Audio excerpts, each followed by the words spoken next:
அனைவருக்கும் வணக்கம். இப்போ பார்க்க போகிறது ராகு காலம் எளிதில் ஞாபகம் வைத்துக்கிறதுக்கு நம்ம என்ன செய்யலாம் அப்படிங்கிறதுக்கு ஒரு வரிகளை ஞாபகம் வச்சுக்கிட்டோம்னா, அந்த வரிகளை மறக்காமல் வச்சுருந்தோம்னா இந்த ஆர்டர் படி நம்ம ராகு காலத்தை எளிதாக சொல்லலாம். இப்போ முதல்ல திங்கக்கிழமை ஆரம்பிக்குது. அந்த டைம் வந்து 7:30 to 9 மணி. அதை மட்டும் நம்ம ஃபஸ்ட்டு ஆரம்பிக்கிற தேதியை என்ன கிழமை, திங்கக்கிழமை, அதை மட்டும் ஞாபகம் வச்சுக்கிட்டோம்னா அந்த ஆர்டரில் நான் கடைசியாக ஞாயிற்றுக்கிழமை 4:30லேருந்து 6 மணி வரைக்கும் ராகு காலம் இருக்குது.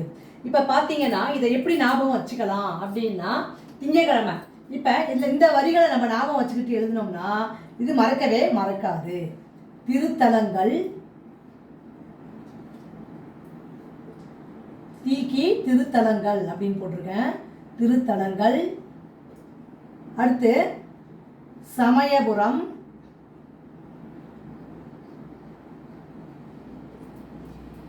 அடுத்து வெக்காளி,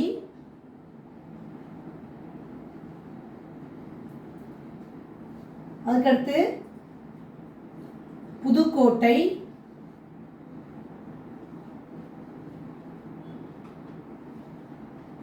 அதுக்கப்புறம் விராலிமலை. நம்ம இந்த மாதிரி எளிதாக ஈஸியாக ஞாபகம் வச்சுக்கலாம். அடுத்து செல்வது. அடுத்து நம்ம என்ன எழுத போகிறோம், நாணமே.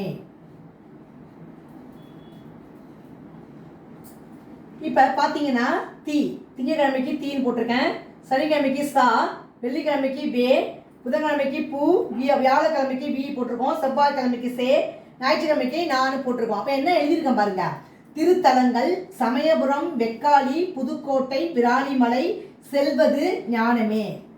இந்த வரிகளை நம்ம ஞாபகம் வச்சுக்கிட்டோம்னா இந்த ராகு காலத்தை டயத்தை வந்து 1.5 மணி நேரம், ஒவ்வொரு ராகு காலம் டைம்ங்கிறது 1.5 மணி நேரம்.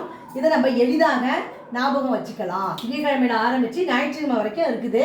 திங்கக்கிழமை பார்த்தீங்கன்னா 7:30 to 9 மணிக்கு ஆரம்பிக்குது. சனிக்கிழமை 9 to 10:30, வெள்ளிக்கிழமை 10:30 to 12, புதன்கிழமை 12 to 1:30, வியாழக்கிழமை 1:30 மணிலேருந்து 3 மணி வரைக்கும், செவ்வாய்க்கிழமை 3 மணிலேருந்து 4:30 மணி வரைக்கும், ஞாயிற்றுக்கிழமை 4:30 மணிலேருந்து 6 மணி வரைக்கும்.